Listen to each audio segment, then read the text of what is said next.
자, 오늘은 이제 10계명 중에서 이제 마지막 10계명 말씀, 이제 마지막 정리는 다음 주에 한번 또 우리가 나눌 터인데, 오늘은 내 이웃의 것을 탐내지 말라, 이웃의 것을 탐내지 말라 하는 제목으로 10번째 계명 말씀 한번 우리 같이 보도록 하겠습니다.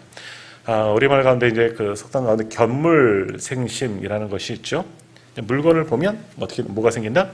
욕심이 생긴다 하는 그런 수고입니다. 자, 사람은 상대적 빈곤이 있잖아요. 내가 많은 것을 가지고 있어도 내가 없는 걸 누군가 가지고 있으면 어떻게 돼요? 갖고 싶어요. 저 사람보다 나는 없는 사람이에요. 저 사람은 많은 것을 가진 사람이고 거기에 비해서 나는 정말 부족하고 가진 것이 없는 사람이 되는 거예요. 아무리 곳간에 많이 쌓여 있어도 내가 없는 걸 누군가 갖고 있으면 그냥 부럽거든요. 부러워요. 갖고 싶은 마음이 있는 거예요. 근데 그 사회가, 사회 공동체가 모두 다 그런 마음이 있다면, 물질적인 가치관이 그렇게 지배하고 있다면 어떻게 되겠습니까? 범죄율은 증가하고, 작은 것, 그저 빼앗고 이런 것들은 뭐 그게 죄로 여기지 않고 죄의식도 갖지 않는 경우도 많이 있다라는 겁니다. 어찌 보면 오늘날 우리 사회가 그러한 것은 아닌가 하는 그런 생각을 하게 됩니다. 그래서 오늘 그러한 우리들에게 하나님께서 이제 10번째 계명으로 말씀하시죠. 내 이웃의 것을 탐내지 말라. 그러면서 이제 오늘 본문의 말씀에는 이웃의 아내나 남종이나 그의 여종이나 소와 낙이나 물론 내 이웃의 모든 소유, 다른 이들의 것, 내가 없다고 해서 함부로 취하면 안 된다. 물론 위에 있는 계명 가운데 하나가 8번째 계명이죠. 도둑질하지 말라. 란도 어찌 보면 연관되어질 수 있겠지만 내 이웃의 것을 탐내는 것 자체도, 우리 안에 탐심을 갖는 것 자체도 하나님 앞에 죄가 된다 하는 그런 말씀입니다. 자, 오늘 이 마지막 10번째 계명을 통해서 하나님께서 오늘 우리에게 어떤 교훈의 말씀을 주시는지, 또 오늘도 우리 성경을 한 절 한 절씩 앞에 보시면서 찾아보면서 하나님께서 이 말씀을 주신, 이 계명을 주신 뜻은 뭔가 한번 또 나누어서 이제 한번 생각해 보고자 합니다. 자, 먼저 하나님은 성경을 통해서 우리에게 욕심, 이런 탐심된 마음이죠. 이것을 경계하라라고 말씀하시는 거예요. 이 10번째 계명, 내 이웃의 것을 탐내지 말라, 이웃의 모든 소유를 탐내지 말라 하시는 것은 욕심내지 말라, 욕심을 품지 말라, 탐심을 가지지 말라 우리에게 말씀하셨다는 거죠. 잠언 1장 19절 말씀, 잠언은 지혜서입니다. 지혜로 우리에게 가르치는 말씀인데 한번 같이 읽겠습니다. 이익을 탐하는 모든 자의 길은 다 이러하여 자기의 생명을 잃게 하느니라. 아멘. 자, 무서운 말씀이죠. 탐하면 어떻게 된다? 내 생명을도 잃을 수가 있다는 거죠. 욕심 부리고 내가 없는 것 그렇게 갖고 싶은 마음, 그거 지나다 보면 내 마음에 병도 생기겠죠. 아방, 나봇의 포도 갖고 싶어서 병이 생기잖아요. 결국은 살인을 통해서 그것을 얻게 됐고 하나님의 저주를 받고 아주 참담하게 죽음을 맞이하게 되는 겁니다. 그러니까 탐하는 마음, 결국 내 생명을 잃게 만드는 것 가운데 하나이다. 그런 것 때문에 정말 내 마음도, 내 생각도, 내 영혼도 죽이는 것이지만 내 생명과도 연관이 있다. 그러고 탐심을 품어서는 안 된다. 잠언의 교훈입니다. 자, 누가복음에서 예수님은 뭐라고 말씀하시느냐? 누가복음 12장 15절 같이 읽겠습니다. 그들에게 이르시되 삼가 모든 탐심을 물리치라. 사람의 생명이 그 소유에 넉넉한 데 있지 아니하니라 하시고. 아멘. 예수님도 말씀하셔요. 모든 탐심을 물리쳐라. 왜? 사람의 생명이, 우리의 마음은, 우리의 생명은 우리의 집착하는 것에 있다니까요. 거기에서 더 주목하고 그것을 얻으려고 내가 없는 것, 욕심내는 것에 매여 있게 되면 똑같은 말이에요. 위에 있는 잠언서의 말씀과 똑같은 거죠. 내 생명을, 자신의 생명을 잃게 만드는 일이다. 그러면 이런 탐심은 우리에게서 몰아내야 한다. 욕심이 생기지 않도록, 탐심된 마음이 생기지 않으로도, 그래서 그것이 악으로 뻗치지 않도록 주의해야 한다. 내 생명과도 연관되어져 있기 때문에. 골로새서에도 우리가 유명한 말씀이 있습니다. 골로새서 한번 같이 볼까요? 시작. 그러므로 땅에 있는 지체를 죽이라. 곧 음란과 부정과 사욕과 악한 정욕과 탐심이니 탐심은 우상 숭배니라. 아멘. 굉장히 무서운 말씀이에요. 여기 우리가 버려야 할 악덕 목록이 나오죠. 땅에 있는 지체, 육에 속한 것들을 버려야 된다 그래요. 심지어는 죽이라. 우리 안에 있는 육에 속한 모든 것들을 다 없애라, 죽이라 말씀하시는데, 음란, 부정, 사욕, 악한 정욕, 탐심을 같은 개념으로 취급하는데, 탐심은 한 번 더 강조. 탐심은 우상숭배니라. 우상숭배가 뭡니까? 그냥 신상을 섬기는 게 아니라 하나님 대신에, 하나님이 있어야 할 공간에, 하나님이 있어야 할 내 마음에 다른 신이 차지하는 것이 우상 아니겠습니까? 그런 것은 정말 생명과도 하나님께서 가장 미워하는 죄 아니겠습니까? 탐심은 바로 그런 것과 똑같다는 겁니다. 그러니 하나님은 성경을 통해서 우리에게 말씀하시기를 우리 안에 이런 탐심, 욕심된 마음, 무언가를 꼭 갖지 못해서 막 전전긍긍하고 있는 그런 마음들 다 제거해야 한다. 그것으로 우리의 몸도 해할 수 있고 또 죽을 수도 있고 다른 사람의 생명도 해할 수 있기 때문에 그런 모든 것들은 버려야 한다. 골로새서의 말씀처럼 죽이라. 그런 악한 마음은 죽여야 한다. 없애버려야 한다. 말씀하십니다. 자, 두 번째로 이 욕심은 그러나 뭐예요? 어떤 물건에만 집착하는 게 아니에요. 내가 없는 어떤 물건, 오늘 본문의 말씀에도 집이나든지 뭐 남의 아내나 남종이나 여종, 뭐 소유 이런 것들에만 해당 어떤 물건, 뭐 사람, 죄송합니다. 사람도 뭐 그렇게 동급으로 취급했는데 그런 물건에만 있는 것이 아니라 뭐예요? 다른 욕심도 있어요. 어떤 욕심이 있습니까? 우리에게는 물욕도 있고요. 뭐 명예욕도 있고요. 권력도 욕심 가운데 하나이죠. 그것을 쟁취하려고. 또 지식도 있습니다. 많은 지식도 욕심을 내는 경우가 있죠. 그래서 이런 것들이 있습니다. 전도서 1장 18절 지식욕에 대해서 말하는데요. 한번 같이 읽겠습니다. 지혜가 많으면 번뇌도 많으니 지식을 더하는 자는 근심을 더하느니라. 우리 아이들이 좋아할 만한 말씀이죠. 많이 공부하면 안 될 것 같아요. 지혜가 많으면 번뇌도 많다 그러잖아요. 요즘에 공부를 열심히 해서 머리가 아픈 것 같아요. 꼭 이런 것만 아이들 잘 응용해서 쓰는 것 같아요. 자, 그러나 많은 지혜, 정말 하나님의 지혜가 아닌 하나님의 것이 아닌 세상적인 모든 것들, 또 세상을 살아갈 때 이런 얻는 그런 지식들 오히려 우리에게 번뇌와 근심을 줄 때가 많이 있다라는 거죠. 골머리 썩는 일들, 너무 그런 것도 추구해서는 안 된다라는 거예요. 또 권력이나 명예욕에 대해서도 주님께서도 말씀하시는데요. 한번 보겠습니다. 마태복음 20장 26절 27절 같이 읽겠습니다. 너희 중에는 그렇지 않아야 하나니 너희 중에 누구든지 크고자 하는 자는 너희를 섬기는 자가 되고 너희 중에 누구든지 으뜸이 되고자 하는 자는 너희 종이 되어야 하리라. 아멘. 이거 제자들에게 하는 말씀이잖아요. 예루살렘으로 들어가실 때 왜 가는지도 알지 못하고 거기서 얻게 될 어떤 한 자리의 권력이라든지 명예라든지 이것 때문에 제자들이 아웅다웅하고 누가 높은 자가 될 거냐, 내가 가장 높은 자야, 서로 싸우고 있는 그 제자들을 보면서 주님 말씀하고죠. 크고자 하는 자는 섬기는 자가 되어져야 한다. 섬기는 자가 겸손히 섬길 때 그 사람을 하나님께서 높아주신다는 거예요. 그러니 너희 중에 으뜸이 되고자 하는 자는 뭐가 되라?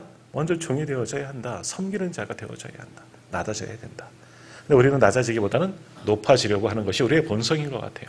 높은 자리에 앉기를 좋아하고 높은 곳에 올라가기를 좋아하고 군림하고 다스리고 지배하는 것, 어찌 보면 이것도 우리의 본능 가운데 악한 본성 가운데 하나인 겁니다. 그런 모든 것도 다 버려야 된다. 단지 재물에만 물건에만 욕심을 품는 것이 아니라 이런 많은 지식도 또 너무 많이 욕심을 내면 또 권력도 적당한 권세는 필요해요. 우리에게 영적인 권세도 필요하고 세상적인 권세도 필요해요. 세상 가운데서 으뜸이 될 필요도 있어요. 요즘에 창세기 이제 요셉에 대한 말씀 또 이제 보고 이번 주일도 요셉에 대한 이야기를 또 말씀을 나누게 될 것 같아요. 근데 요셉과 같은 경우도 필요해요. 왜? 하나님께서 필요하시기 때문에 요셉과 같이 권세 있는 자를 쓰시기도 하지만 그러나 하나님을 위해서, 덕을 위해서, 사람들을 위해서 그런 것이 아니라 내 욕심을 채우기 위해서 그런 권력이라든지 명예의 욕심을 부린다면 이것도 우리에게는 해가 된다. 이러한 모든 것도 다 똑같은 욕심이요 탐심이다. 이런 것도 다 버려야 한다. 아까 보았던 골로새서 말씀처럼 다 죽여야 한다. 역시 육신에 속한 것, 땅의 것들이다 라는 겁니다. 자, 그런데 이렇게 보여지는 것들도 있지만 가장 큰 욕심은 뭐냐? 우리 마음속에 있는 욕심은 더 큰 죄를 낳게 된다는 거예요. 왜 그렇습니까? 우리 원래 우리는 누구를 따라 만들어졌죠? 자, 옆에 계신 분들 한번 쳐다보겠습니다. 누구 닮으셨어요? 지 아빠 닮았겠지. 우리 저기 이선자 교수님 아직 이름 이제 다 앉았다 그랬는데 애기 누구 닮았다고요? 누구 닮았을 거예요? 네. 가족 중에 닮았겠죠. 뭐 지혜비나 죄송해요, 지혜비나 뭐 옛날 이게 닮았지만 그래요. 신기하게 닮지만 우리의 성품은 우리 얼굴은 우리 형상은 하나님 닮게 만들어졌어요. 또 우리의 성품은 누구 닮았어요? 네, 하나님 닮았어요. 하나님께서 영을 우리 안에 넣어주실 때 생명이 되었다. 이 하나님의 영, 성령이 그리고 하나님의 성품이 우리 안에 들어와서 하나님의 인격체로 만들어 주셨는데 근데 그 아름다운 하나님의 형상이 파괴되었죠. 뭐 때문에? 죄라는 것이 들어와서 아담 이후로 범죄한 이후에 우리는 속에는 죄성을 가지고 태어납니다. 원래는 하나님의 성품을 닮아 만들어져서 거룩하고 깨끗한 것이었죠. 그러나 죄가 우리 안에 들어와서 우리의 모든 것들을 죄로 물들어 버리고 우리는 죄의 자녀로 태어날 수밖에 없어요. 우리 모두는 죄성을 가지고 태어났어요. 그러니까 원래 창조되었던 원래 것들은 선해요. 근데 죄가 들어가서 악한 본성을 가지고 우리는 태어나게 되었다라는 겁니다. 그랬더니 그 이후로 우리 속에 뭐가 있느냐? 우리 속에는 죄를 가지고 태어나요. 죄성이 아직도 남아있어요. 그래서 끊임없이 그 죄가 또 다른 죄를 낳게 되고 예수를 믿었지만 죄 씻음을 받고 용서함을 받았지만 어때요? 오늘도 조금 있다가 우리 회개기도 먼저 할 겁니다. 지난 주일날도 우리 예배 시간에도 항상 있잖아요. 참여회기도 시간이 있는데 용서의 선언도 있고 죄를 고백하고 용서의 선언까지 합니다. 주님의 말씀으로 다시는 너희를 죄를 묻지 않겠다. 뭐 할렐루야 죄 씻음 받았습니다. 뭐 이렇게 표현까지는 안 하지만 죄의 용서를 다 받았지만 어때요? 3일간 지나면서 또다시 알게 모르게 죄에 노출되어지고 있습니다. 왜 그러느냐? 우리 속에 죄의 본능이 있기 때문에 우리 속에는 죄가 여전히 남아져 있다는 겁니다. 하나님 나라 갈 때까지 이 죄성을 지우고 버리고 주의 보혈로 씻어야 돼요. 씻고 또 씻어야지 이 죄가 살아나지 않는 거죠. 그래서 사도 바울은 나는 날마다 죽노라 그 죄악된 본성을 날마다 죽이노라 라고 말하는 겁니다. 그러니까 우리 마음 속에는 항상 죄가 있어요. 그 죄가 또 다른 욕심을 만드는 겁니다. 자, 예레미야 17장 9절 말씀 보겠습니다. 예레미야 17장 9절 같이 읽겠습니다. 만물보다 거짓되고 심히 부패하는 것은 마음이라 누가 능히 이를 알리오마는. 아멘. 우리가 서로의 마음속에 있는 것은 잘 몰라요. 겉으로 보이기에는 아름답고 선하고 흠이 없을 것 같지만 예수 오래 믿으니까 참 거룩해 보여요. 정말 주님 닮은 모습이 보여집니다. 하지만 여기 누가 나오죠? 누가 능히 이를 알리오마는. 그 속을 누가 알겠냐는 거예요. 10길 물속을 알아도 한길 사람 속을 모르는 것처럼 서로 속에 있는 마음 속에 더러운 것들, 만물보다 거짓되고 심히 부패하는 것이 뭐라 그래요? 우리의 마음이라는 거예요. 왜? 원래는 아니었어요. 하나님 형상 닮아 만들었는데 죄라는 것이 들어와서 우리의 본성을 그 하나님의 성품을 완전히 파괴해버리고 말았거든요. 그래서 우리의 마음은 만물보다 거짓되고 심히 부패하는 것이 우리의 마음이에요. 그런 마음으로 또 다른 욕심을 낳고 또 다른 죄에 노출되어져서 우리는 살아간다는 거예요. 그러니까 우리 마음을 정결하게 만들어줘야 하는 겁니다. 자, 예수님께서도 산상수훈의 말씀에서도 겉으로 드러나는 어떤 행동, 이게 새 율법이에요. 행동도 중요하지만 우리가 앞전에 지금 다 보았던 말씀들, 뭐 살인하지 말라, 간음하지 말라, 도둑질하지 말라, 뭐 거짓 증거하지 말라. 주님께서 산상수훈을 통해서 새롭게 다시 말씀하셨어요. 뭐냐? 겉으로 드러나는 행동도 잘못했지만 뭐가 더 문제냐? 그러한 생각을 품는 것만 해도 죄라고 주님께서는 새 법을 말씀하셨거든요. 간음을 하지 않아서 간음을 안 했다고 문제가 아니라 여자를 보고 음욕을 품는 것 자체가 죄다 주님 말씀하셨잖아요. 도둑질해서가 문제가 아니라 그것도 잘못이지만 그런 마음을 품는 것도 죄라는 거예요. 똑같아요. 오늘 본문의 말씀도 이웃에 대해 탐심을 갖는 것 자체가 죄라는 거예요.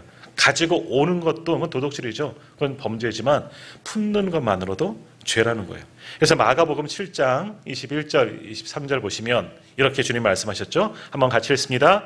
속에서 곧 사람의 마음에서 나오는 것은 악한 생각, 곧 음란과 도둑질과 살인과 간음과 탐욕과 악독과 속임과 응탐과 질투와 비방과 교만과 우매함이니 이 모든 악한 것이 다 속에서 나와서 사람을 더럽게 하느니라. 아멘.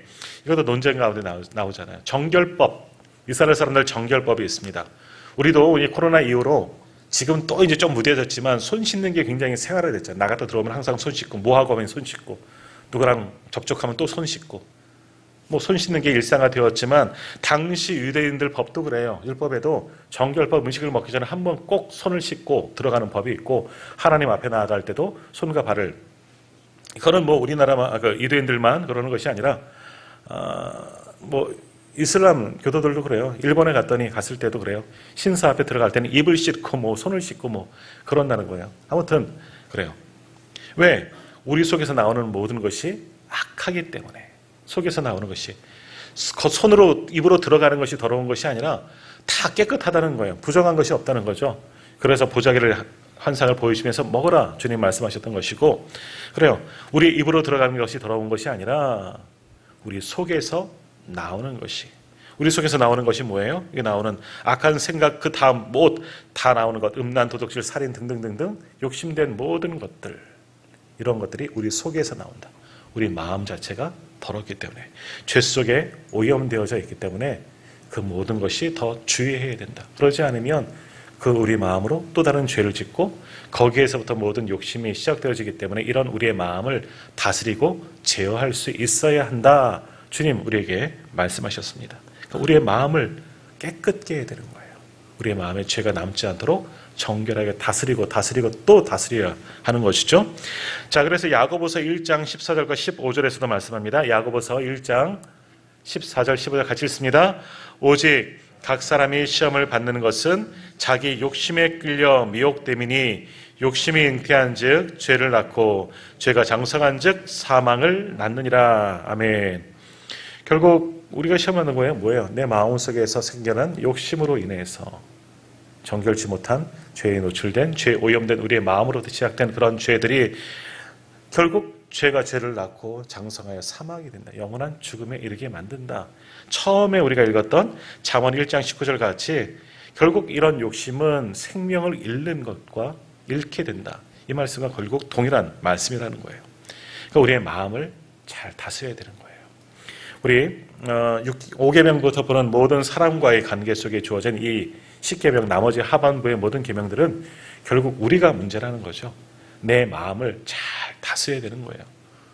정말 그 마음을 다스리고 행함으로써도 잘 나타날 수가 있어야 한다라는 것이죠. 또한 이 욕심은 우리의 믿음 생활에도 결코 도움이 되지 못합니다. 우리 안에 욕심이 가득하면 우리 마음이 제어되지 않고 욕심으로 가득해지면 어떻게 되느냐? 영적 성장도 방해되어지는 거죠. 믿음 생활하는데도 방해되어지는 겁니다. 이것 해결하지 않으면 우리의 믿음도 자라날 수가 없다는 겁니다. 그 대신 자족하는 마음, 주신 것에 만족하고 무엇이든지 내 삶의 형편에 하나님께 주신 것 감사합니다 하는 그런 자족하는 마음이 있으면 이건 우리 영적 생활에 도움이 되죠. 하지만 욕심은 방해된다는 거예요. 자, 마태복음 13장 22절 같이 읽겠습니다. 가시떨기에 부러졌다는 것은 말씀을 들으나 세상의 염려와 재물의 유혹의 말씀이 막혀 결실하지 못하는 자요. 아멘. 씨 뿌리는 자의 비유에 나오잖아요. 말씀이 하나님의 말씀이에요. 모든 말씀은 하나님의 말씀인데 가시떨기, 그러니까 온통 욕심된 마음밭에 부러지면 어때요? 잘할 수가 없다는 거. 왜? 재물, 세상 염려 여러 가지 것들에 근심되어지기 때문에 말씀이 그 속에 뿌리를 내릴 수가 없다는 거예요. 우리 안에 욕심으로 가득 차고 죄로 가득 차 있으면 아무리 하나님의 말씀이 뿌려져도 결코 그 말씀이 자라나지 못하기 때문에 우리가 영적으로 믿음으로도 자라날 수가 없다는 겁니다. 마음밭을 기경해야 된다는 거예요. 갈아엎어야 되는 거죠. 악한 모든 것들, 욕심된 마음을 갈아엎지 않으면 우리의 영적 성장은 이루어지지 않는다라는 겁니다. 여러분, 우리의 마음밭을 한번 생각해 보십시오. 우리가 지금 몇 년 동안 이제 믿음의 씨앗을 이제 자라는 열매 맺는 교회잖아요. 심고 옥토를 만들고 씨 뿌리고 자라고 열매 맺는 것이 그동안 몇 년간 우리 교회의 표현이었는데 정말 우리의 마음밭은 지금 내 상태, 내 마음밭은 어떤가 한번 잘 돌아보시길 바랍니다. 정말 아직 또 이런 가시떨기 같은 세상의 근심과 여러 가지 욕심된 마음들이 가득한 그런 맛인가? 근심과 걱정이 가득한가? 아니면 잘 기경하여 이제는 우리 속에서 풍성한 열매를 맺어가고 있는가? 이제 늦 여름 이제 가을 초선가요? 이제 가을에 이제 들어서게 되었는데 어때요? 우리 주변에 보면 이제 논밭에 이제 곡물들이 씨앗들을 맺어가고 있잖아요. 벼도 우리 공건사님, 최고 집사님 아침에 보니까 이제 나달들이 많이 벌써 아직 누렇지는 않지만 많이 맺어진 것을 보게 되더래요. 이게 언제 자라나? 비를 이렇게 많이 왔는데 비를 먹고 자라나 했더니 벌써 나달들이 많이 맺혀져 있어요. 과목들도 열매들을 참 맺고 있고. 근데 우리는 이제 열매를 맺을 때가 되었는데 저기 보는 현수막처럼 뭐 사랑의 열매, 전도의 열매, 말씀의 열매, 기도의 열매 등등등 성령의 9가지 열매들도 있고 하는데 내 마음속에서는 그런 열매들이 맺어 가고 있느냐, 조그만 열매라도 맺고 있느냐, 그것이 성장해 가야 되는데 아니면 이런 여러 가지 것들로 가시떨기 같은 것들로 인해서 그 열매를 맺지 못하고 영적 성장을 이루지 못하고 아직도 말씀이 튕겨져 나가고 자라나지 않고 있느냐, 우리를 한번 돌아보셔야 됩니다. 지금도 안 늦었습니다. 기경하면 돼요. 우리 마음밭을 다 기경하면 돼요. 지금 보니까 또 두 번째 농사를 짓잖아요. 또 밭작물들은 뭐 감자, 여름 감자, 하지 감자 캐고 또 다 갈아엎고, 근데 뭐 배추도 심고 뭐 심는 것 같아요. 가을 거지 또 한번 준비하라고. 늦지 않았어요. 우리 마음도 똑같아요. 기경하면 돼요. 가시덩기 다 끊어내고 돌짝이 다 들얼쳐내고 다시 기경해서 옥토와 같은 마음을 밭을 만들면 영적 성장, 믿음의 성장도 우리도 지금도 얼마든지 이루어질 수가 있는 겁니다. 하나님 나라 갈 때까지 그렇게 우리의 마음밭을 계속해서 기경해야 돼요. 농부가 씨 뿌려놓고 가만히 놔두면 잡초만 무성해지는 겁니다. 네, 그래요. 잘 가꾸어야 돼요. 우리 마음밭을 그렇게 만들어 갑시다. 자, 디모데전서 6장 6절에서 8절 말씀. 그럼 이렇게 마음에 악한 것들을 다 제거하고 어떻게 해야 되느냐? 자, 같이 읽습니다. 그러나 자족하는 마음이 있으면 경건은 큰 이익이 되느니라. 우리가 세상에 아무것도 가지고 온 것이 없음에 또한 아무것도 가지고 가지 못하리니 우리가 먹을 것과 입을 것이 있은즉 족한 줄로 알 것이니라. 아멘. 자족하는 마음이라는 거예요. 자족하는 마음은 경건의 큰 이익이다. 우리 믿음 생활에 무척 도움이 된다는 거예요. 자족하는 마음이 뭐예요? 조금 전 말씀 나눈 것처럼 주신 것 내 상황에 맞춰 사는 거예요. 주신 형편에 감사하는 거죠. 오늘도 우리 주기도문 할 때 일용할 양식을 주옵소서 하잖아요. 풍성한 양식을 주옵소서가 아니라 영원한 양식을 달라 하지 아니하고 주님께서 가르치는 기도에 일용할 양식을 구하라 그랬잖아요. 매일 필요한 것 하나님께 구하고 거기에는 뭐가 또 있겠습니까? 주시는 것에 만족하며 살아가는 거죠. 그것이 자족하는 마음. 지금의 내 형편, 우리는 더 나은 것을 바라보면 살아요. 뭐 30평 살던 사람이 40평, 50평 아파트 늘려가는 것처럼 그렇게 더 나은 것을 바라보고 살지만, 그러나 경건 생활은 자족하는 마음이에요. 하나님 의지하고 하나님께서 오늘도 부어질 그 은혜를 기대하고 매일매일 살아갈 때 하나님께서 우리에게 좋은 것을 더하여 주실 줄 믿습니다. 바로 이 말씀에도 말씀하지 않습니까? 우리가 먹을 것과 입을 것이 있은즉 족한 줄로 알 것이니라. 매일마다 채워지는 그 은혜. 만나를 거둘 때 이스라엘 백성들이 출애굽할 때 만나를 거둘 때 어떻습니까? 많이 거둔 자도 한 오멜, 적게 거둔 자도 한 오멜이라는 거예요. 하루 식량이라는 거예요. 많이 거뒀다 생각하지만 욕심내봤더니 그래도 하루 먹을 분량밖에 안 되고, 적게 거지만 감사하면서 거둔 사람도 하루 식량 되었다는 거예요. 하나님은 그렇게 우리에게 매일마다 새 은혜를 더하여 주시는데, 부어주신 것에 만족하고 자족함을 마음으로 살 때 하나님께서 마르지 않는 생수를 오늘 우리에게도 덧입혀 주실 줄 믿습니다. 자, 히브리서 13장 5절 말씀, 역시 같이 읽겠습니다. 돈을 사랑하지 말고 있는 바를 족한 줄로 알아. 그가 친히 말씀하시기를 내가 결코 너희를 버리지 아니하고 너희를 떠나지 아니하리라 하셨느니라. 아멘. 돈을 사랑하지 말고 있는 바를 족한 줄로 알아. 같은 말씀이죠. 주신 것에 만족해라. 만족하지 못한데 내 속은 만족해라. 만족해야 돼요. 그래야지 하나님이 우리와 함께 하시는 줄 믿습니다. 하나님만 바라보라는 거예요.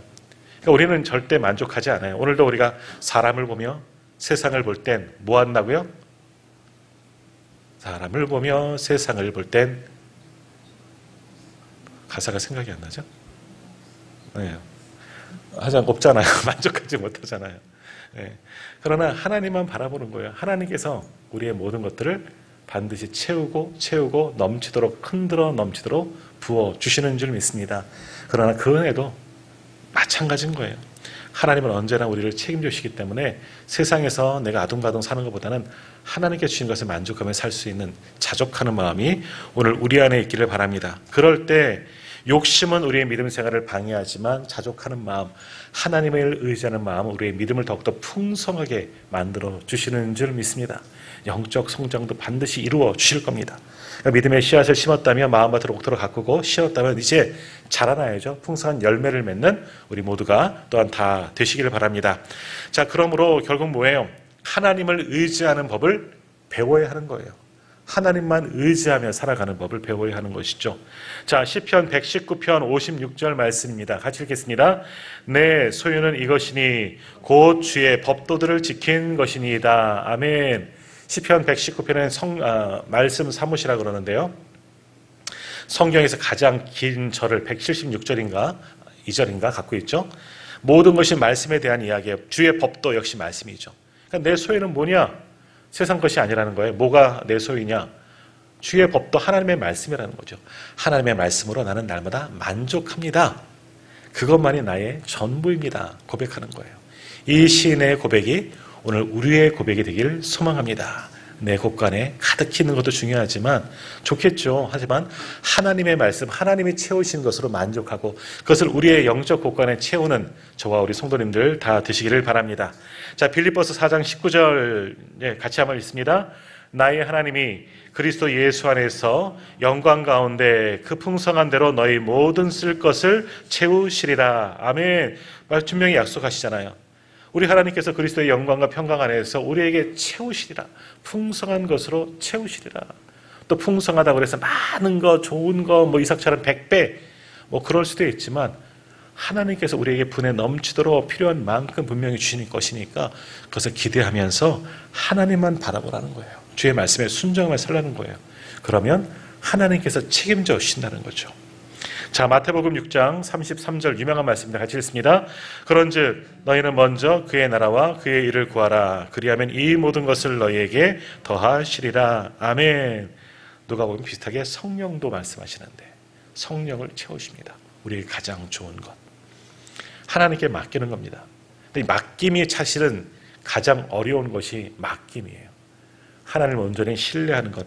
우리의 머리는 알지만 정말 온전히 맡길 수 있느냐? 그건 참 쉽지 않은 일이에요. 그러나 말씀을 통해서 우리가 가르쳐 주시는 것처럼 우리의 모든 것을 하나님께 한번 맡기십시오. 하나님께서 오늘도 우리를 채워주실 것을 그렇게 기대하시면서 기도로 나아가는 거예요. 그것이 하나님께 맡기는 거죠. 그럴 때 이 주신 약속의 말씀대로 하나님께서 우리를 만족하도록 충만하게 채워주실 줄 믿습니다. 그 은혜가 예배하는 우리 모두에게 있기를 간절히 소망합니다. 자, 이처럼 예수님은 이 모든 계명을 새롭게 완성시켜 주셨어요. 오늘 십계명은 출애굽할 때 하나님의 백성들이 된 이스라엘 백성들, 이제 성민이 되어진 그들에게 주신 하나님의 말씀입니다. 하나님과의 관계, 인간과의 관계 속에서 지켜야 할 10가지의 중요한 계명들, 여기에서 굉장히 많은 또 다른 율법들이 이제 파생되어졌는데 뭡니까? 자, 오늘 이 마지막 계명도 마찬가지고요. 이 사람과 사람 사이의 계명, 결국 하나님께서 주님께서 말씀하시는 것은 뭐냐? 바로 이거예요. 마가복음 12장. 넘겨주세요. 마가복음 12장 31절 같이 읽겠습니다. 둘째는 이것이니 내 이웃을 내 자신같이 사랑하라 하신 것이라. 이거보다 더 큰 계명이 없느니라. 아멘. 첫째는 뭐겠습니까? 그러면 하나님을 사랑하라. 내 마음과 뜻과 목숨까지 다하여서 하나님을 사랑하라. 하나님을 사랑하는 것이 첫 번째 계명. 이것이 1계명부터 4계명이었다면 5계명부터 마지막 10번째 계명은 뭐예요? 결국 이웃을 사랑하는 거죠. 너 자신을 사랑하듯이 너를 그렇게 생각한다면 그 마음으로 서로를 배려하고 사랑하라는 거예요. 이웃의 소유 탐내지 않는 것도 그 사람을 배려하고 사랑하는 거예요. 내가 없으니까 가지고 오는 거 뺏고 나봇의 포도를 뺏고 싶은 그런 것처럼 해서는 안 된다는 거죠. 그를 사랑한다면, 그를 섬긴다면, 그를 나처럼 사랑하라면 그래서는 안 되겠죠. 역시 빼앗는 것도 해서는 안 될 것이고 그러한 마음으로 우리 사람과의 관계 속에서 살아가라. 하나님 사랑을 알고 그 사랑을 가지고 내가 나를 사랑하는 것처럼 또 많은 사람들을 사랑하며 섬겨라. 이것이 주님께서 우리에게 가르쳐 주신 10번째 계명, 물론 10계명의 말씀의 요약인 겁니다. 그래서 이것을 표로 한번 만들어 보겠습니다. 이런 거죠. 이웃의 소유를 탐내지 말라. 그건 뭐예요? 이웃을 내 몸과 같이 넘겨주세요. 네, 이웃을 내 몸과 같이 사랑하라 해요. 이것만 그러겠습니까? 다섯 번째 계명, 내 부모를 공경하라부터 쭉 나오지는 모든 이 인간과의 관계 계명은 결국 저 한마디예요.